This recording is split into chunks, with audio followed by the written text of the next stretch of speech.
here in a little while, so he'll probably be on here. Well, good deal. Well, I've got the scope recording right now, so here in a little bit I'll put it on YouTube on my YouTube site, and if you want to, well, you can't go over and see your signal, but you can hear it. Okay. Well, I'd like to hear it. So what is your YouTube, or do you want to say on here? Oh, that's fine. Yeah, it's just Curtis Mize. CurtisMize. I'll go find it after a while and listen to it. No problem. I'll get it on there after a bit. You won't be able to see it, George. No, I can't see it, but I can hear it. Somebody else is in there. Who's that?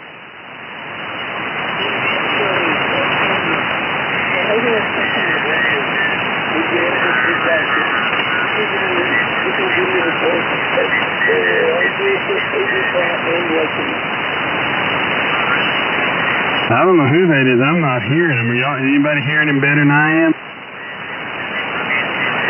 No, I couldn't pick it up. It was more of a mumble to me. Yeah, whoever you are, your audio's not very strong and can't really tell what you're saying.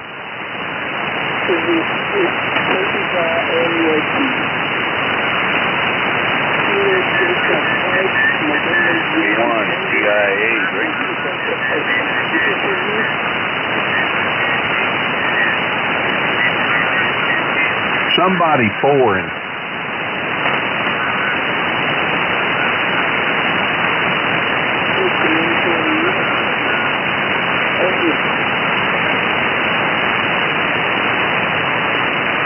Yeah, I couldn't hear whoever that was. I heard a little bit way back in the background, but I couldn't pull it out.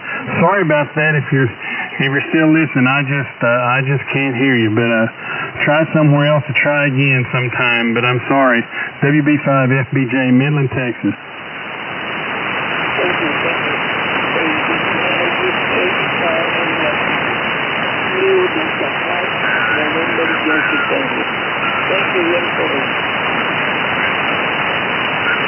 Sounds like Jeff's little brother, K5 KFC. Good morning, everybody. Good morning, Chicken Man. Hello, Mark. Hello, Mark. What up, fellas? Wow, you sound good too, Mark. Well, I am good. You might be good, but you don't look good. I didn't say nothing about that. Well, I did. Boy, Joe, you're tough this morning. Oh, I am. I'm bright-eyed, bushy-tailed. If I don't get in first, they'll sure hammer on me, George. Yeah, I know. You have a hard time, don't you? Oh, that's what it's all about. They get on me, and then I get on them, you know. It's the fun of the HR radio. Roger. Yeah, we tried to put him out in the middle of nowhere, but then he went and bought a damn radio.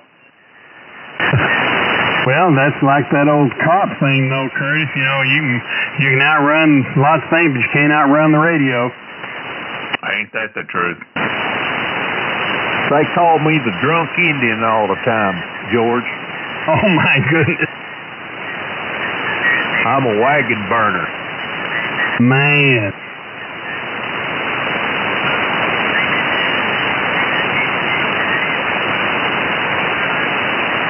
You know, it used to be against the law to sell liquor to an Indian. I didn't know about that, but there's sure a lot of them buying now. They sure do. I've got a friend that I've made up in Ruidoso that she works at the End of the Mountain Gods, and she's from that Mescalero tribe, and she's like 35, and she's worked her way from cleaning all the way up to one of the managers now, and she says that her husband, you know, has got all these opportunities. He won't do anything. He just wants to sit home and drink, and she supports everybody. Yeah, there's a lot of alcoholic Indians out there, I can tell you that for sure. I know. I've known a few of them that's already dead and gone, and I still know some.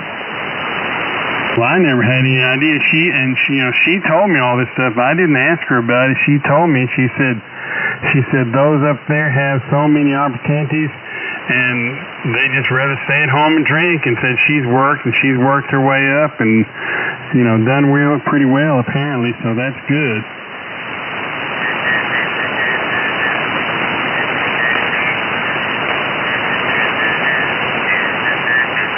Anyhow. Yeah, it is what it is, George. I can't help it. Me either. I'll be right back, guys. Okay, Curtis, we'll be looking forward to it. Don't fall in. Hurry home, honey. Hey, Mark, did you find you a little car? I sure did. What is it? Little 2016 Dodge Journey. Okay. 25.1 miles to the gallon the other day. Well, there you go. $33 to fill it up.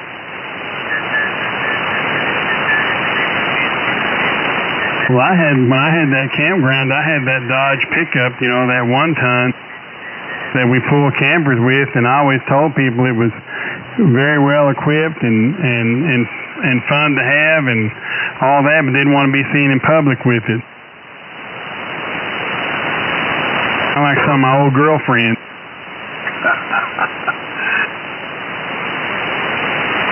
George, I'm in a dilemma right now. It's not too big a dilemma. I'm really enjoying this little car. I was telling Joel yesterday or day before the other day, I said, literally, when I say this, I have drove nothing but 4-door dualies since the early 80s.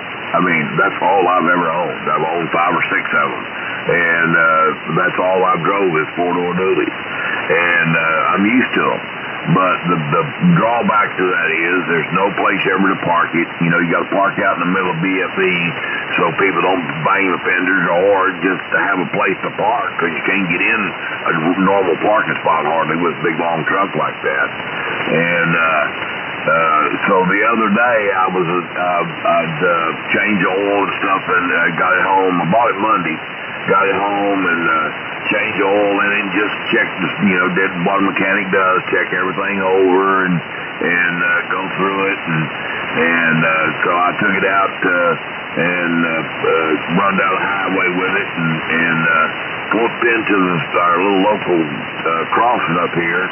Whooped in the store. I mean, I whooped right up to the front of that place like I owned it. Whooped right in that little spot. I was so dang tickled at how, maneuverable that was. That was a highlight of my day right there. Well, good for you. Well, most people that drive dualies, they don't want to downsize like that. But see, you're smarter than most of the rest of them, me included, because I love those big trucks too, but I don't drive them. And I got rid of mine because people got tired of complaining about parking it, just like what you're saying. So I got rid of mine too, and I got me a little GMC Acadia that'll haul my music band stuff, and it's got a radio in it. It's a 22 model, and it gets 25, 26 miles per gallon, but it's a whole lot easier to park apparently than that 1-ton Dodge was. Yeah, Roger. Well, of course, I've used the truck all my life, that's a dilemma I'm in right now. Do I sell this truck?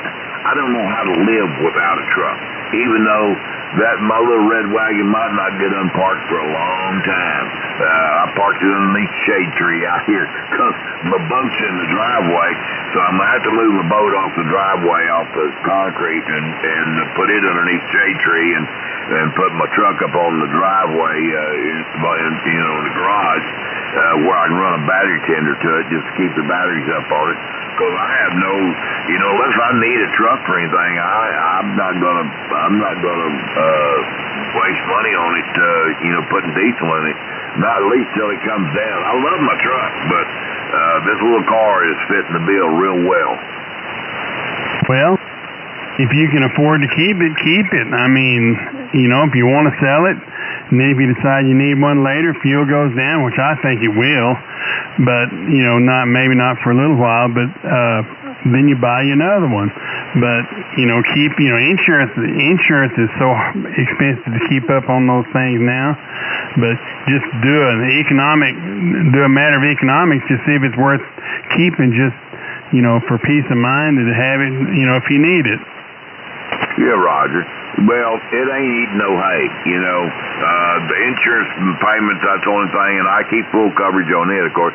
Now, this little Coupe I bought is a pretty nice little car, and I'm nearly tempted to go ahead and, of course, before I went and picked it up, I'd already called my insurance guy and told him, gave him the info. I just took out, liability on it. But as much as I'm going to be driving, I'm not sure that I'm not going to change that over and put full coverage on it. And I call it a Hoopty. It's really a pretty nice little car, It's and I bought it from my gun builder, so I know the car, and that's one of the reasons I bought it from him, because he was up front with me about what was wrong with it. He lives in Dallas County, and they still have to pass a emissions test, and it won't pass. Because it causes a catalytic converter, so they can't get it inspected. And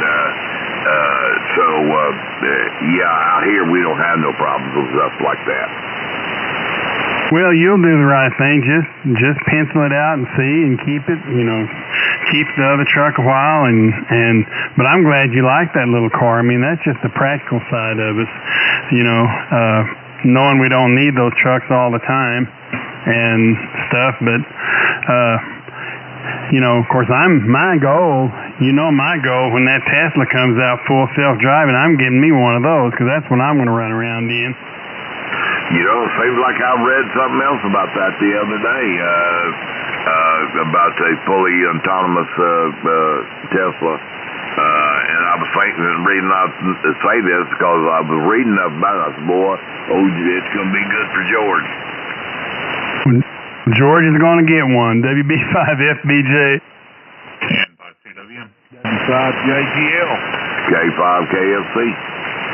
George, I'm telling you, Mark, since he got that little car, I'm telling you, he's been so excited to get to pull up in front of the restaurants and the stores. I'm telling you, he's like a kid with a new toy in a candy shop. Well, that's good. I have laughed about that. He said, George, you just don't know how good it feels to pull up in there in them parking spots. I told him all he needs to get now is a handicap sticker and he'd be fixed. Well, that's what I was fixing to say. Get one of those handicap placards, and then you can park even closer. Yeah, I was telling somebody the other day that a few years ago, back when I still had a job, we had one of the church vans in there that needed a motor in it, I think. And anyway, it was down for several months, and it had a handicap placard in it, And anyway, I snatched that placard out of that van and put it in my truck. I used it for about 3 or 4 months. So there was some times I got to park right up front. There you go. Of course, when we got it fixed, I had to put it back in that van. But yeah, that was it was nice being able to pull in the handicap spot sometimes, and I don't feel too bad about it because my own knees, it's hard on my knees. But I'll tell you, George, I'll tell you a quick little story. You'll get a kick out of this. When I lived in Houston in the 80s and early 90s, and anyways, my first wife had developed osteoporosis at an early age. Her bones were brittle, and she just had to be careful. I mean, it wasn't a debilitating disease, but it was something that she developed a little too early in life. And she had broke bone, and so she needed those handicapped parking spots, right? I mean, it was she stayed with a broke foot, ankle half the time. The last 3 or 4 years we was married. Anyways, I was real, in Houston, nobody cares nothing about nothing. They'll park in them handicapped parking spots. And it became a thing with me with people abusing that deal. Well, sure enough, me and my buddy Philip, we go into dinner one day, and we whoop up in front of the Monterey House, and here comes a Chevrolet pickup, guy, girl, and a guy. And they whoop in the handicap spot. And I said, look at that, and I don't remember my exact words now because this was back in the 80s, but I remember going over there, and they hadn't got out of the truck yet, and I walked over there, and I cussed out. I said, you know what, it's SOBs like you that park in these, my wife in these parking spots, like, you son of a, I lit him up. I lit him up, man. And I backed off. He opened the door, George, and got out. And a crutch came out, and he stepped down. He had one leg, but he didn't have a handicap sticker. We walked in the restaurant, and I felt so bad. I said, golly. And, of course, that guy never said nothing, not a word to me. I should have went over there and apologized to him, but I wasn't man enough to do it. Oh, my goodness. Well, I know how those things happen. They do happen, but, I got you. But sorry that happened to you.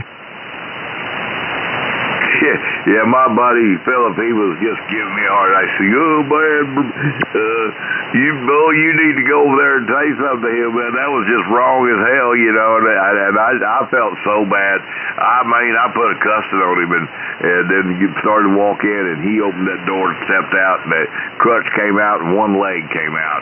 He was missing a leg, and I thought, oh my God, what an asshole I am. Well, remember the story I told about the only time I ever went into a bar in Odessa when I was about 25, and I wasn't carrying a cane then, and I certainly didn't have a dog.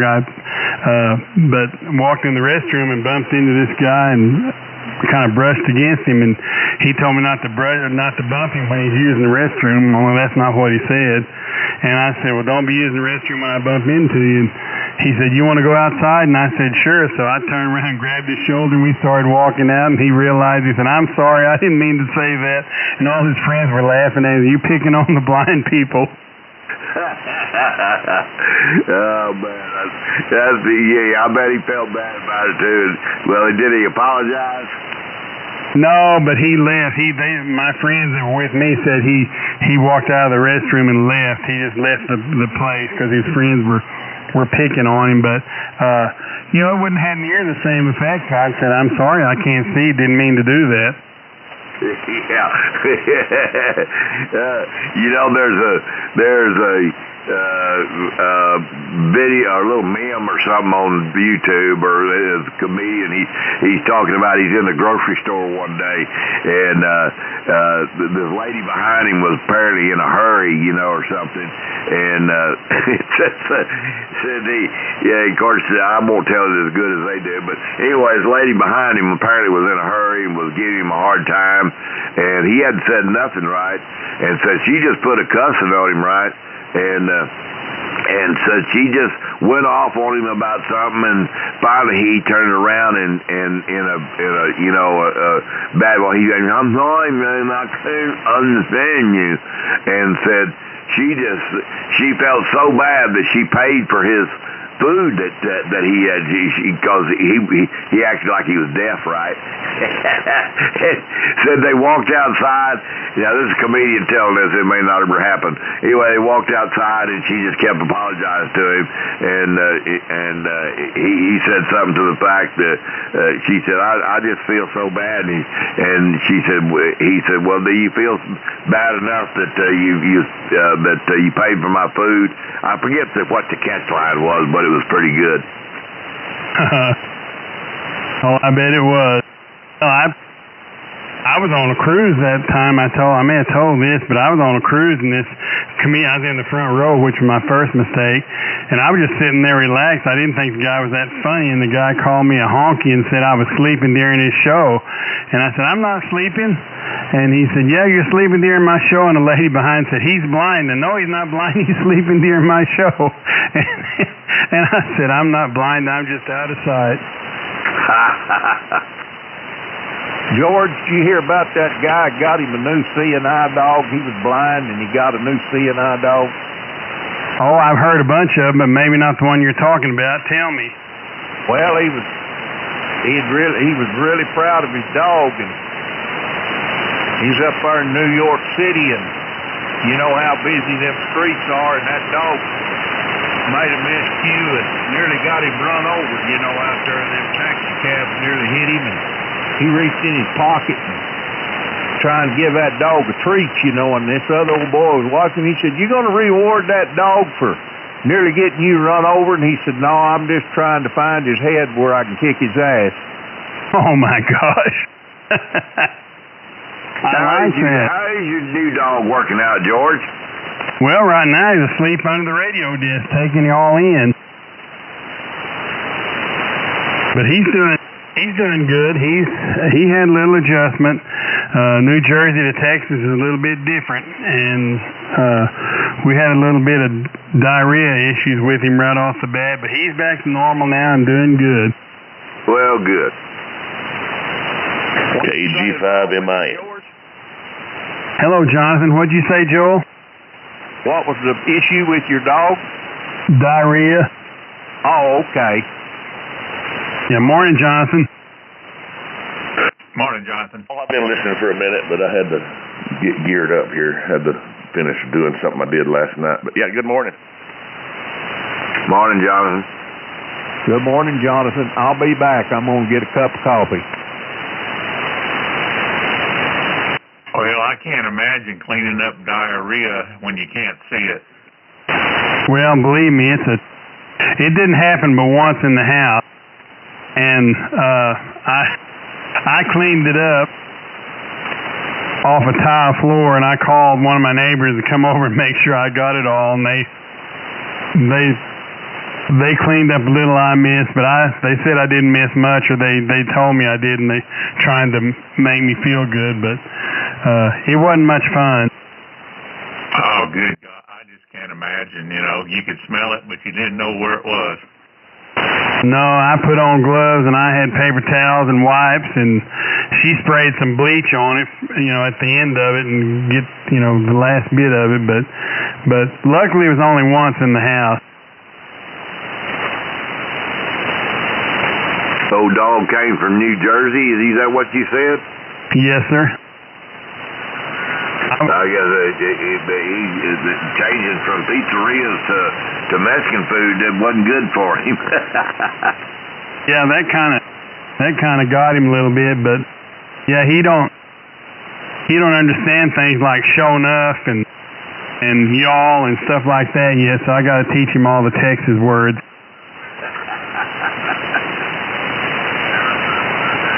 But he's done pretty good. He's all right. I had some pictures of him on Facebook. Some of y'all probably seen them.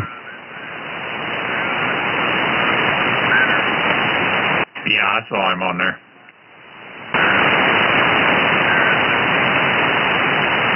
Which radio you on, Jonathan? I'm on the Yazoo this morning. I haven't booted up that Aurora. I may do that and see how it sounds this morning. What do you think about this auto tuner? I mean, the likelihood it probably won't stay working, but I don't know why it decided to start working all of a sudden. It got a mind of its own. Well, as long as it's working now. But yeah, it is odd when something quits and then just starts coming back to life. Yes, sir. Well, George, you got the strongest, fullest signal out there, I'll tell you. I'm not beating Jonathan. Don't tell Jonathan that, because he's got a lot better stuff than I do. Your signal is just solid on the waterfall. There's no gaps in it at all. All my hot air is going all in one direction. Yeah, all BS aside, George, your audio is the loudest of anybody on here this morning. Loudest, clearest, clean, sounding really good. Hey, George, is that you? That's me. Yeah, W5JMW. Did you get the other tuner? Yes, sir, I got it, and it works too, so now I got two working tuners, John. Well, I guess you noticed, like I said, the two screws, when they're lined up, you're at midpoint on the capacitors, okay? Yes, sir, that's what I like. Yes, sir, I appreciate that, John. That was a good idea. Well, I'm glad it's going to work for you. Got a good signal here. Well, you do too. Good to hear you, John. Good to hear you. And thank you I know you went over and above on that, and I don't forget people that help me out. Oh, no, it was nothing. It was nothing. In fact, I should have gotten it to you 2 or 3 days before I did. I just hadn't had time to get it down and get it shipped in a pretty good sized box, and just hadn't had time. I'm going to listen for a little bit. Everybody's sounding good. W5JMW. Yeah, good to hear you, John. And no, it's all good. Everything's good. I'm tickled to death. Have a great day, sir. You too. Where are you at, John? Sulphur Springs, Texas. Copy that. Kilo Bravo 5, Whiskey Romeo Papa. Go ahead. Yeah, y'all are coming in really strong. I was wondering whereabouts y'all central from. I'm from Emory in Texas, 60 miles east of Dallas. This is K5 KFC. The name is Mark. I'm in 40 miles south of Abilene, Texas, in a little town called Winters. Copy? Roger, Roger. Thank you, guys. I've just been listening to you. I'm in Emory. My name is Jim. Enjoyed the conversation this morning. I'll stand down on the side and just enjoy talking to you, bud. Jim, you're just down the road from me. You're a neighbor. Whereabouts you at? Sulphur Springs. Roger, Roger. Oh, yeah, we have a bunch of them. Yeah, we were supposed to be at my ham club meeting today, but I just didn't make it because we were at the Dallas airport till 2, 3 in the morning getting in my grandson. The flight was delayed, and they had to go to Austin and come back, so I got a late start today. I understand. That's like going from this little airport going to Dallas by way of El Paso. Yeah. Yeah, it was just kind of got a little rain, but not much. But anyway, enjoy conversation and listening to you guys. I never park at a handicap parking spot because I won't do it. It's just not right. It's like stolen valor. It's just not right for people to abuse that. So I feel for you, bud.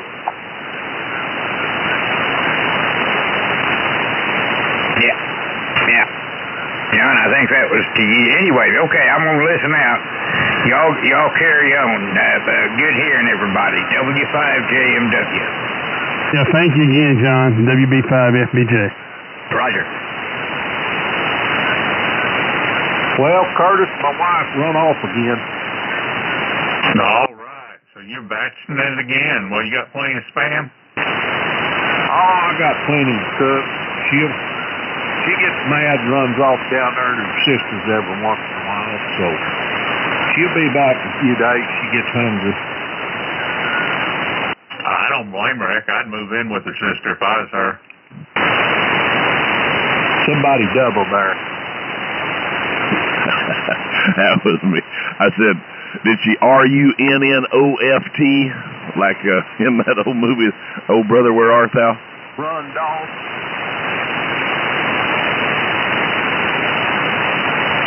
I switched over to the Aurora. See how that sounds. Her and her sister, they get in some of them.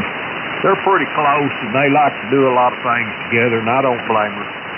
So I'll be back in a few days, and it's kind of absence makes the mind, makes it more fonder when they come home.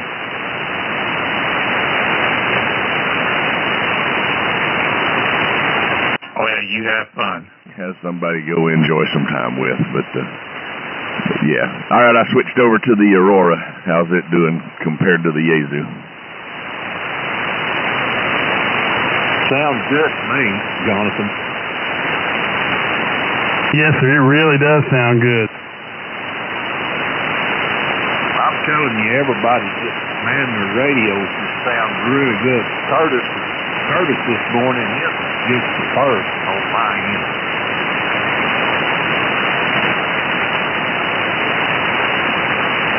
Yeah, Jonathan, it's sounding pretty good here in Wichita Falls.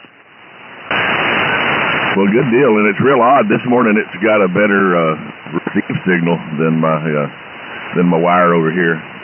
I've been telling Joe that my inverted V. Well, he's a big flex guy, and I'm just I got this Aurora to do some remote stuff, but I've been telling him that the receiver on that Yaesu is far superior by signal strength, but of course they're on different antennas, but no, the receive signals are coming back a little stronger on this Aurora this morning than my Yaesu. It sounds like you got it set right then. It really has been interesting being able to side by side these. I've got this Aurora running on my computer, and then I can even look up on my big monitor there for my Yaesu and see my own signal strength and all that. I can hear myself, but I've got it turned down, so it don't echo. But it's pretty neat being able to run two completely separate radios in two completely different locations from one spot.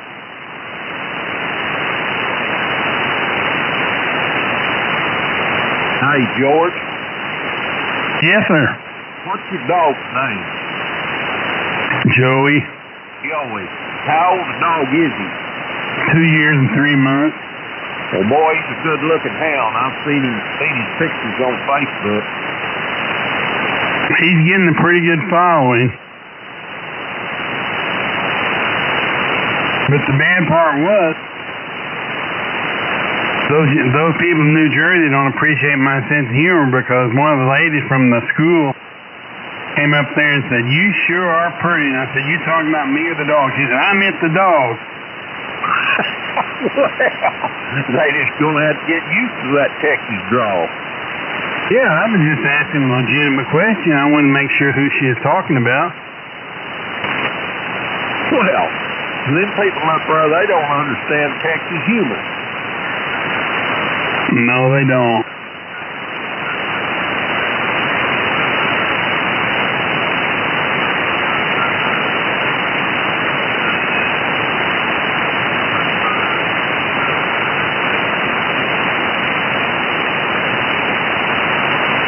No, that thing really sounds good, Jonathan. It really does.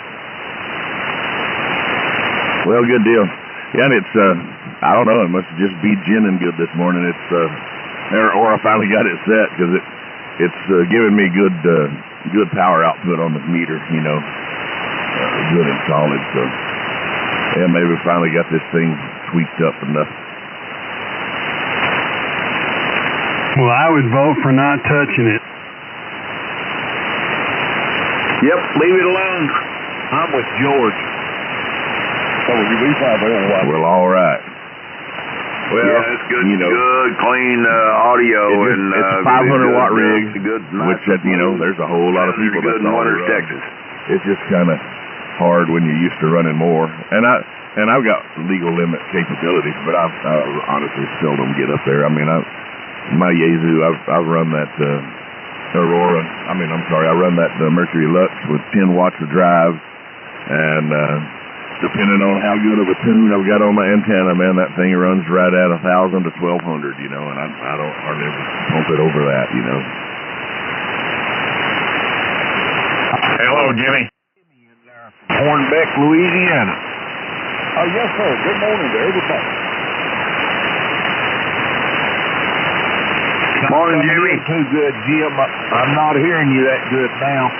Well, I'm kind of waiting on a few minutes after the amplifier to warm up. I over on 75, and I turned it on, and I come back in, and I said, well, I'm going to see if I can talk to them guys there. And I got to wait to go through the, warm up time. Roger, Roger.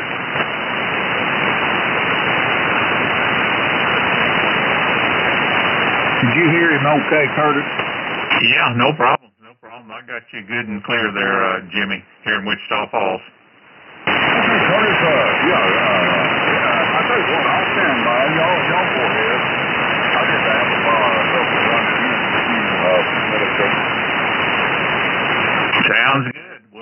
catch you here in a few minutes.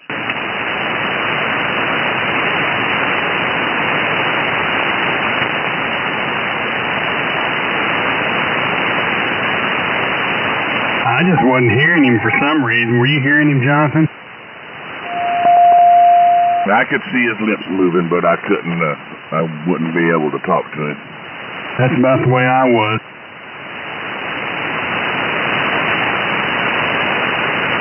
He gets that elk warmed up, he'll blast him. Don't even lie, George. You couldn't see his lips moving. Well, yeah, but you know, I couldn't let Jonathan outdo me.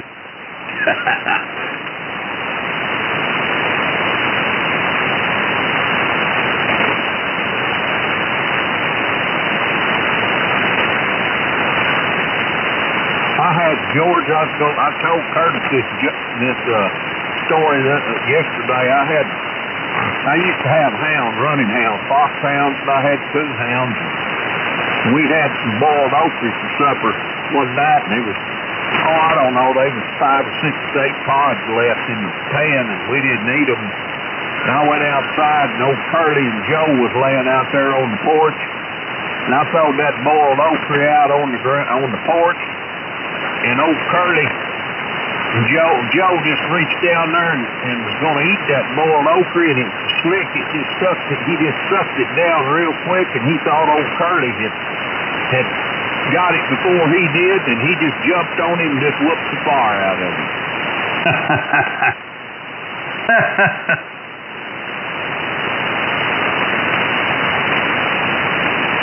That's funny. You know, Joe, growing up, we had a German Shepherd, and of course, living out in the country on the farm, well, table scraps. Dog got the table scraps. I ate table scraps, and that German Shepherd, no matter what you put in that bowl, table scraps. My mother, give him the table scraps at night, and he would lick that thing. You could put it back in the cabinet, it'd be so clean, except if there was a tomato on there. That tomato would be there. I don't care how well you mixed it in with the rest of the food, just a scraped it off there. That tomato would be still in that plate when he's done. He didn't like tomatoes, did he? He damn sure didn't.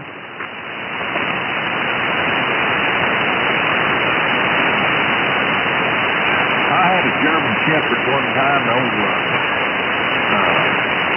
Lynn Holt, not Lynn Holt, Ed Holt, give us that dog. He wasn't hardly 2 years old when we got him. We called him Lucky. He was one of them brittle and black colors, Boy, I'll tell you talk about a good dog. That was the best squirrel dog I ever hunted on, right there. I mean, you could take that sucker squirrel hunting, and wherever he was looking, that's where that squirrel was.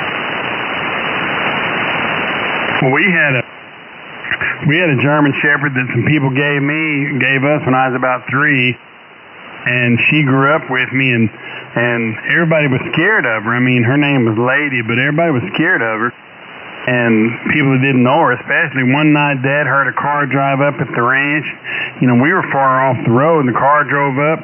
Dad put on his clothes, went out to see who was outside, and there was 2 drunks that had gotten lost and come up to our house, and they were sitting on the porch swing with Lady in between them. They just having the best time. Dad said, "Some watchdog you are." She'd hunt with anybody, wouldn't she? That's what she did.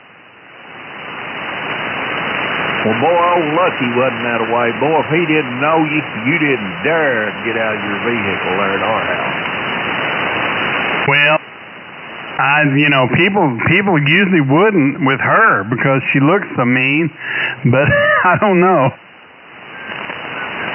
Well, he was just happy-go-lucky, That's just the way he was. And around the kids, boy, I'll tell you, he was protective around them grandbabies now when them grandbaby was out playing in the yard. Of course, the road was right there close to the house, and he'd sit in the driveway, and one of them grandbabies started getting a little bit close to where the cars parked. He'd get up and circle around them. He wouldn't let them out in the road. Well, this one, the only thing about Lady, when she was a pup, and I understand it now, but when she was a pup and I was three years old, she'd jump up on me and knock me down. And Dad would say, she's just playing. And I said, what's fun about being knocked down? I don't think this is playing at all. And luckily she grew out of it and we got to be friends. But she just come over and knock me down and then lick me in the face and playing. I didn't think that was funny at all.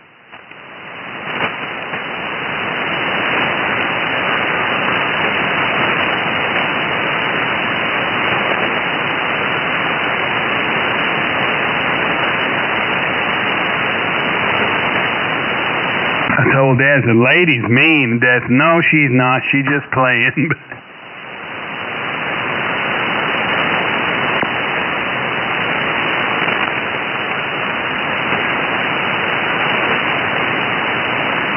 I know you told me don't mess with it, George, but I noticed that my microphone volume on the computer was turned down, so that thing goes down. You can set it to 100%, and then, I don't know, if you shut your computer down or you come back and open it up the next time, and it was on 23%, so I ran it back up there. Did that hurt anything? I think it's too much. Do you, Curtis? Oh, yeah, way too much. You were a lot better prior to that. Yeah, way too much. Yeah, I hate to say it, Jonathan, but that's way too much. Okay, I'll go move it back down and try it. So you leave my bill while we good.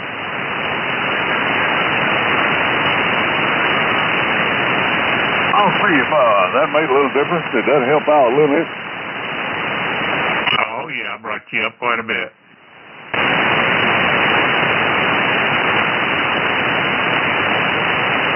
Yeah, you coming in strong now, Jimmy. Okay, I appreciate that. Yeah, just trying to get the amplifier juiced up here a little bit. How's everything down the Hornback? Man, everything is beautiful here. I don't know about you guys, but we had, let me see, I think an inch of rain yesterday, and then a quarter of an inch of rain the day before. So we've been getting just a little taste of water here in the last 2 or 3 days. Yeah, that thing come through here late yesterday and always about 4 o'clock when it come through a little before 4.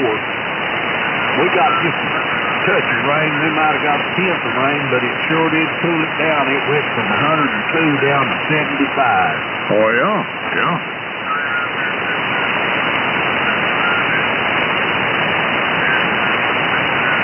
I tell you, I don't know about you fellers, but I'm kind of ready to, maybe freeze for a little while. Just kind of freeze up.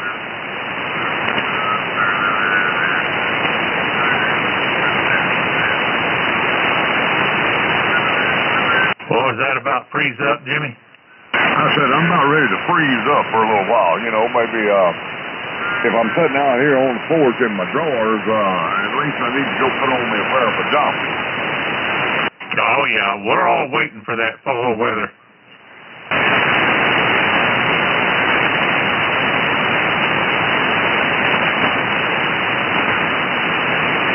Okay, I bumped that microphone back down somehow. Is that sounding any closer to where I was? I think so. Yeah, it's a lot better. Okay. Well, I'm still cheating, still bumped it from where it was, but so it was sitting on 23 when I opened it up, went up to 100, and I came back down to 50 here. Well, that's still good. Okay. So somewhere between 25 and 50 will be all right, I assume. That's what I think. Morning, Jimmy. Hey, George, good morning to you, sir. Man, you sounded good over here. Well, you are too now that you got your amp on.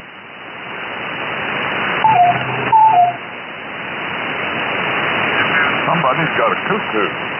That's me. That's all right. I like him cuckoo clock. I've been threatening to get me a cuckoo clock here one day.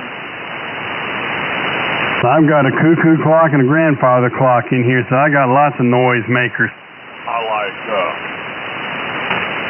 Since you said that, I like him grandfather's clock with a Westminster chime in it. I'd love to have one. Man, them things, you know, good grandfather's clock, man, them things expensive. Well, that's what mine is, and my brother, bless his heart, never gave away anything in his life, but his wife had one of these Howard Miller grandfather clocks, and they didn't like it, and he asked me if I wanted it. I said, well, what do you want for it? He said, we'll just give it to you. And I went to the hospital and had a heart attack because he was giving it away, and then I said, I'll take it. Well, I really didn't have a heart attack, but anyway, that's where I got the one I have.